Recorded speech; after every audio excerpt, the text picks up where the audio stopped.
Well, I was muted. Well, not really muted. For some reason, the connection on my microphone wasn't in all the way, I guess, or something, so I had to jiggle it. Now we're good.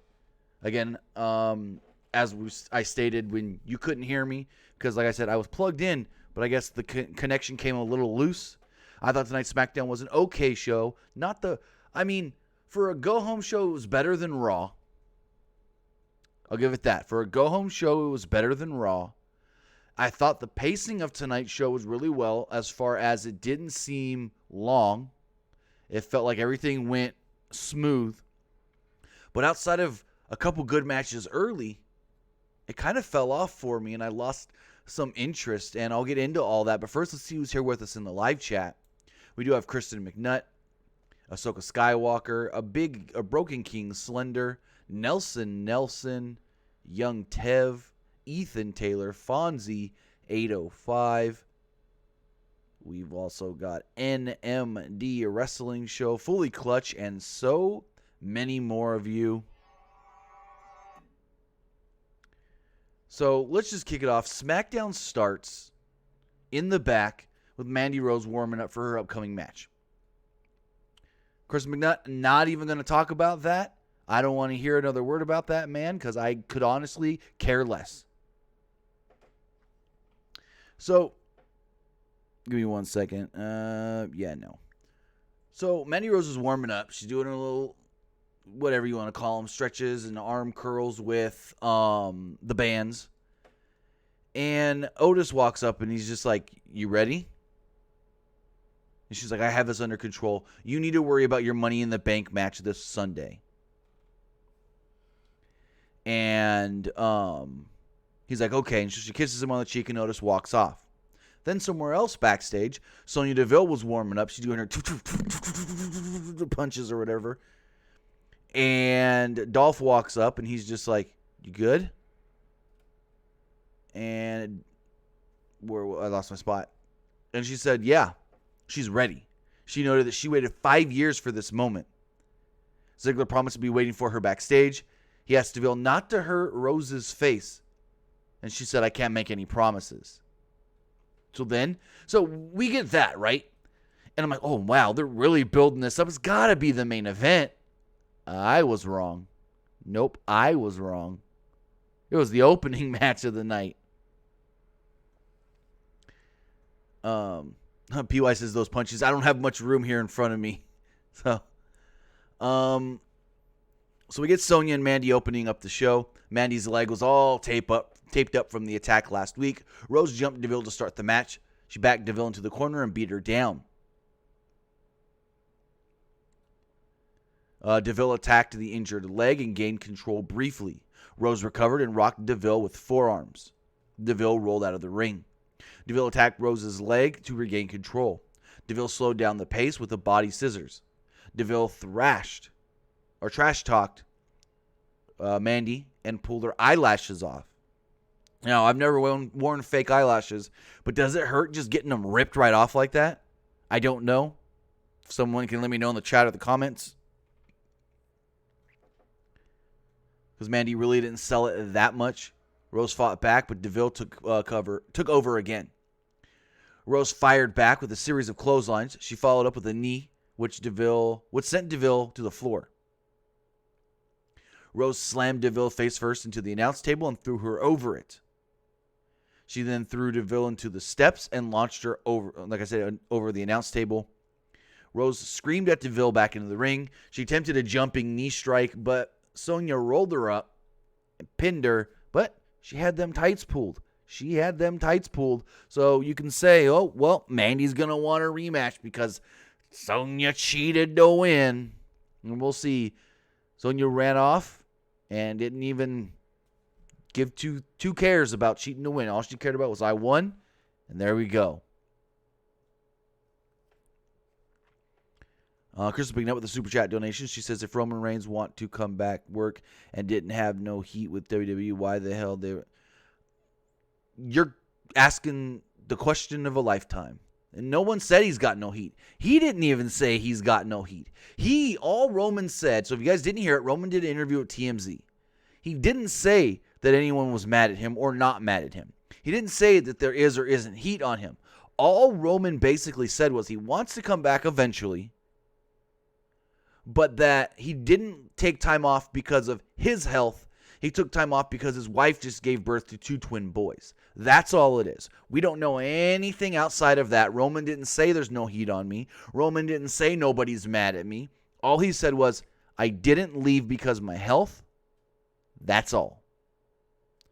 If you guys are going to fight in the chat, I am going to time you out. Just a warning.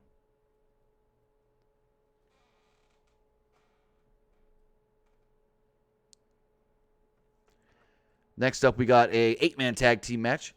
It was the tag team champions, The New Day,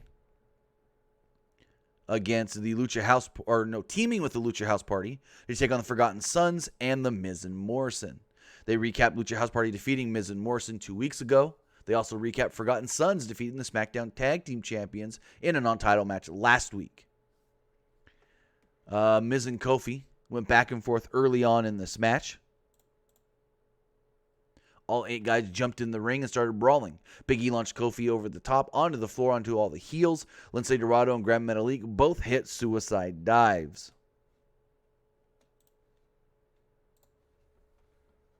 Metalik followed this up with a big splash for a near fall. Wait, nope, I skipped a spot. So after a break, the heels were in control. Gran Metalik at one time hit a moonsault off Dorado's shoulders. Dorado hit a splash, Metalik hit a splash, and got a near fall off of it. The heels took over and isolated Kingston on their side of the ring. Kingston fought back, but Blake knocked him off the apron. Blake followed this up with a suicide dive.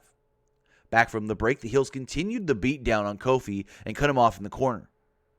Kingston almost got the tag, but the heels pulled Kingston's partner off the apron. Kingston hit an SOS, and Metalik got the tag. Metalik hit a springboard crossbody for a near fall. Dorado also hit a crossbody of his own, but the Forgotten Sons caught him. Dorado fought out and hit a double handspring stunner on Forgotten Sons.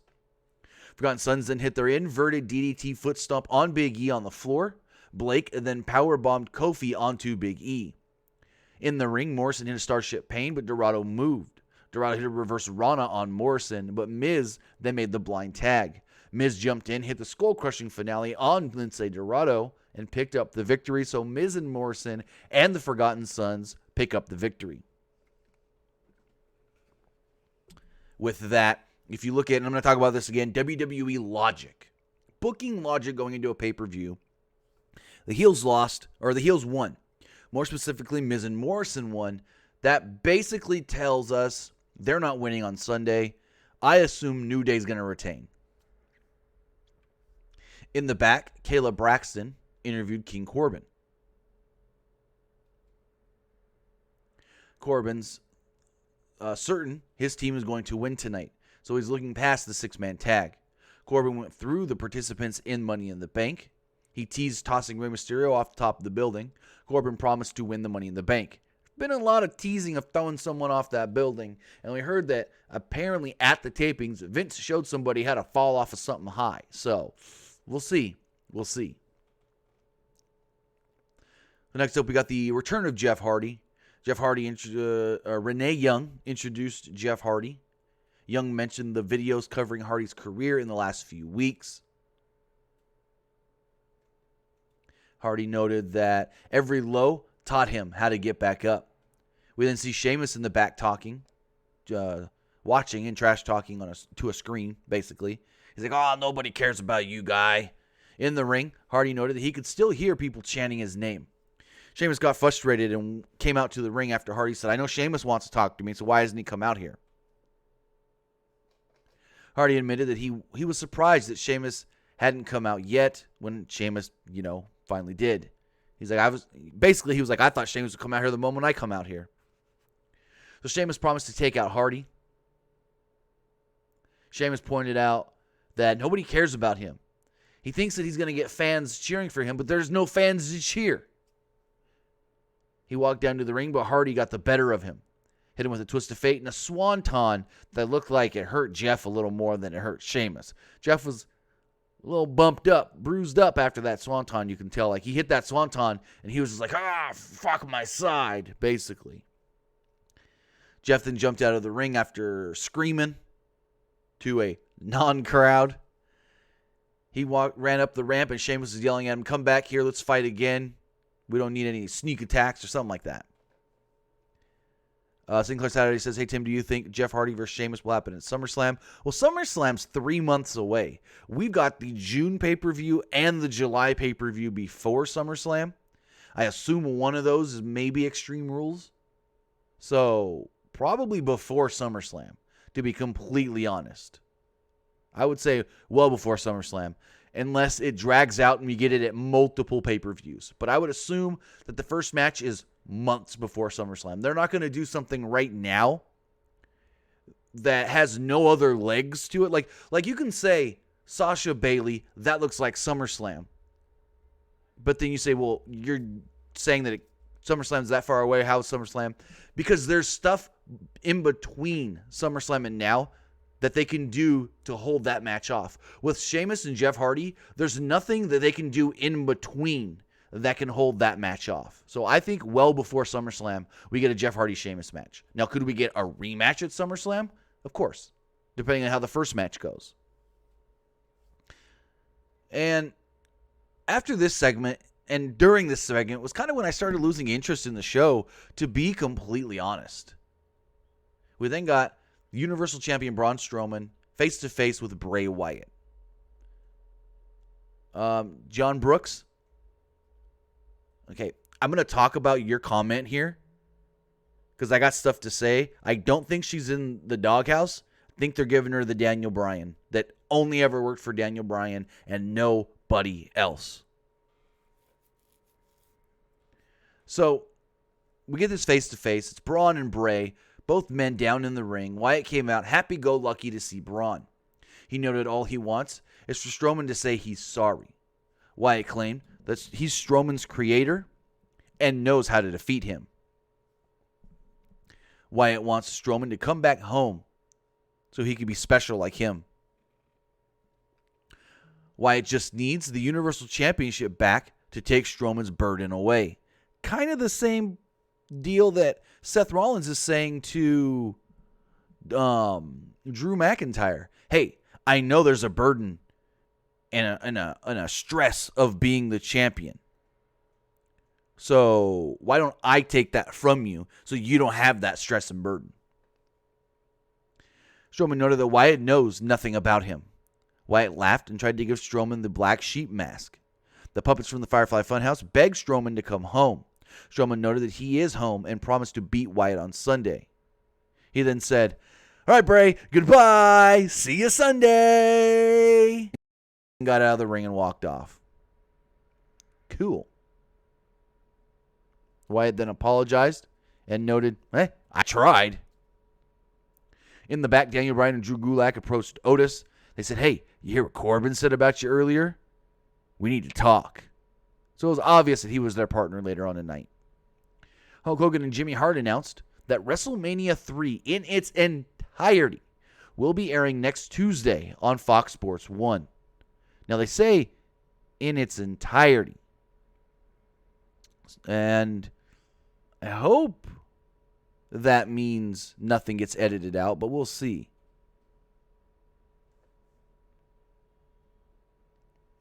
Next up, we had tag team action. Bayley and Sasha Banks against Tamina and Lacey Evans. Give me 1 second, guys.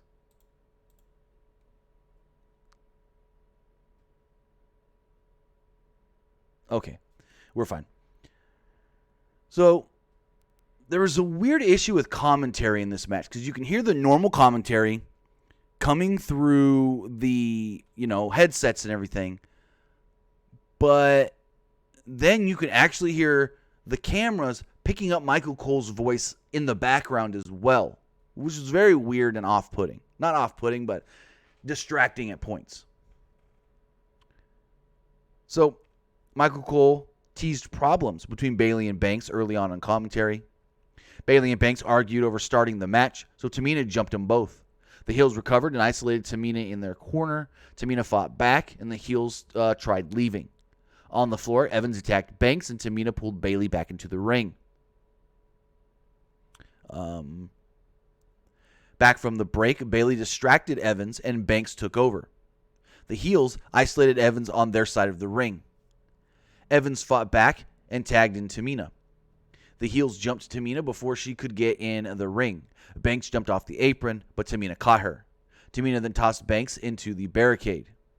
Tamina and Bayley fought on the top rope. Tamina knocked Bayley off and attempted a splash, but Bayley got her knees up. Bayley then hit the Bayley to belly and followed this up with a flying elbow for a near fall. Evans then rocked Banks with the woman's right. Bayley then knocked Evans out of the ring. Tamina rocked Bayley with a super kick and hit a Samoan drop for a victory. And I see people saying, oh, Sasha's getting buried. I think Sasha's getting turned to babyface. Here's the thing. So when Daniel Bryan got super over in 2013 and 2014, he got beat and beat and beat and beat, but got over bigger than anybody in the company at the time. So the thinking is, oh my God, if we beat somebody so much that the fans are like, I really need to see them get a big victory, I'm behind them now, that's going to make someone the biggest babyface in the company. And it only ever worked with Daniel Bryan. They tried it with Sami Zayn. They tried it with Bayley. They've tried it with a number of different people. They're now trying it with Sasha, and it's not going to work. It's not going to work. They feel like just because it worked with Daniel Bryan, it can work with anybody. You beat them and beat them and beat them. The fans get so invested, and I need to see them get that big victory, that they're going to become big babyface stars, and it doesn't really happen like it did with Bryan. So that's what's going on with Sasha. I believe she's going to turn babyface, challenge Bayley, and they're going to hope that she's this big babyface star after getting that big victory. So we'll see what happens. Thomas EO5, Nick is on the Tuesday show, the Nick and Tim show. Corey Graves then gave us a rundown from inside the headquarters. Kayla Braxton then interviewed Carmella and Dana Brooke. Brooke pointed out that nobody believes that she could defeat Naomi to qualify, not even her best friend Carmella. Carmella noted that she apologized, and Brooke claimed that she was just teasing. Brooke and Carmella both promised to win Money in the Bank. Then we got another video from the Hacker. And I've seen you guys talking about this in the chat.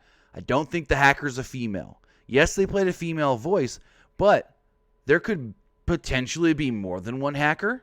There could potentially be people that are trying to get info from the hacker.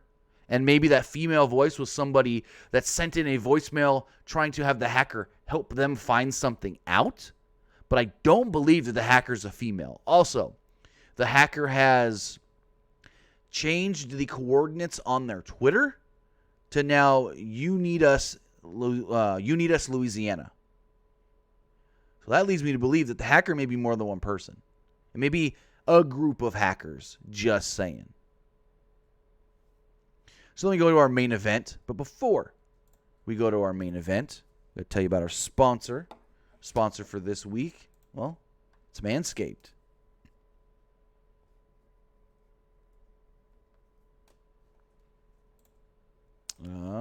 Whoops. And I just closed the page.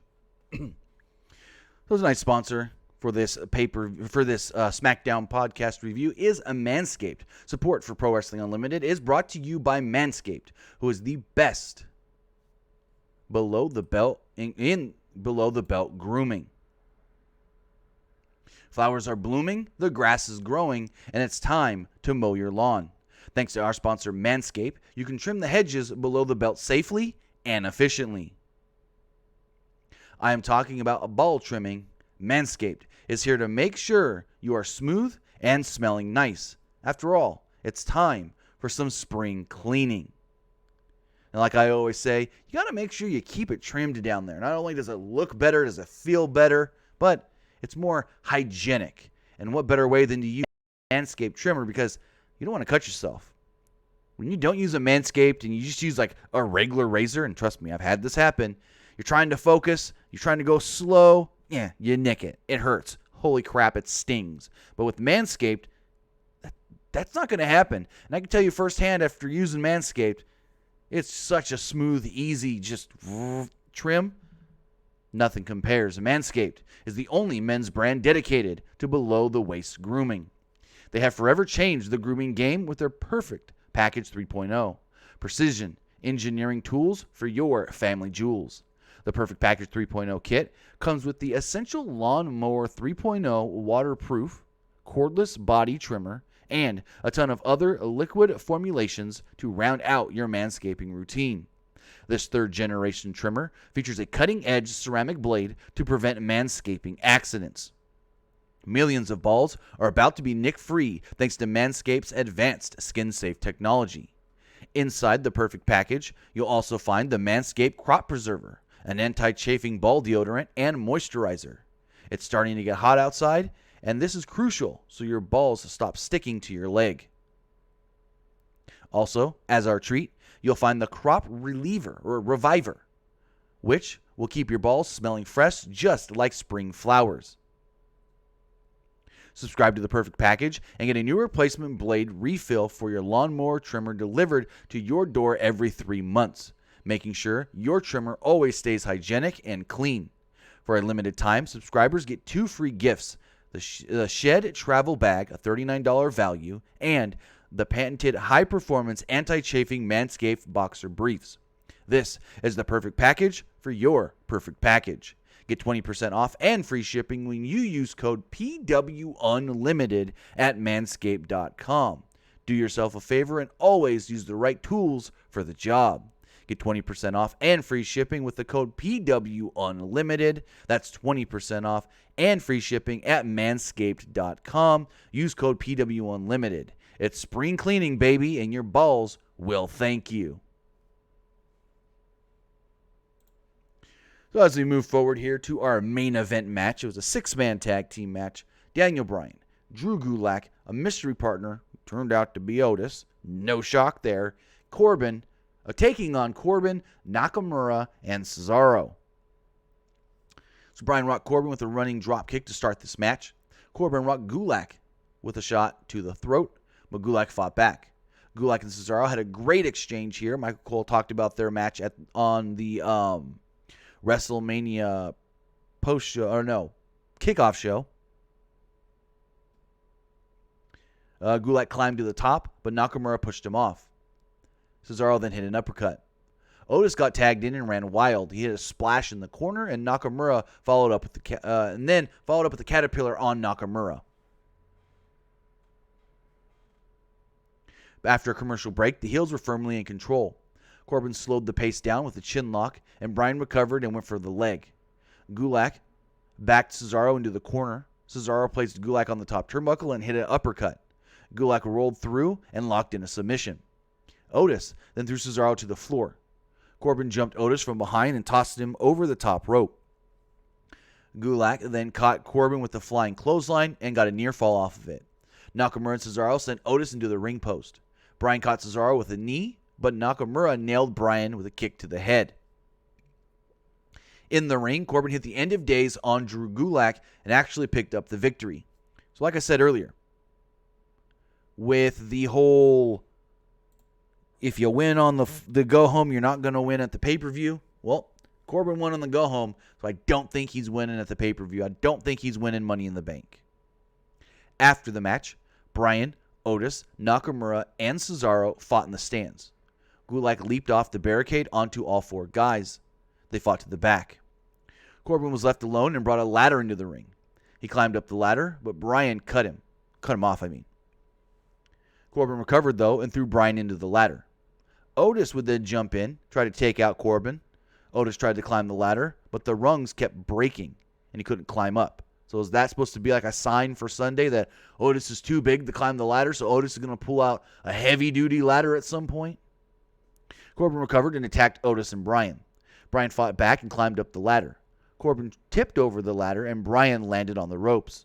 Corbin then climbed to the top. grabbed the briefcase, bada boom, show goes off the air with Corbin standing tall, which typically means in WWE booking, Corbin is not winning at the pay-per-view. So with that, we do have a couple text messages I do want to read. If I had to rate tonight's SmackDown, I'd probably give it an okay 7. I wouldn't give it a solid 7. I'd give it an okay 7. Because I thought after the first 2 matches, the show kind of hit a lull for me. And then it picked back up in that main event. But I do have a number of text messages here I do want to read. This person says, are you going to watch UFC 249 tomorrow night? Most likely. This person says, what's going to happen with SummerSlam? Do you think it will be at another state? As of right now, probably SummerSlam at the Performance Center. For the foreseeable future, everything at the Performance Center. Other person says, if someone does get the big fall spot in Money in the Bank, who do you think it will be? Someone like Black Mysterio or someone like Otis? I don't see why not have Otis take the big fall. I think that would be all right. I can see maybe Otis does his whole spot with his special heavy-duty ladder, and then he gets pushed off maybe and over the edge. I don't know. First says, are you doing Twitch tonight? Yes, I should be on Twitch tonight also. We do have an announcement for Twitch as well coming up here in just a moment.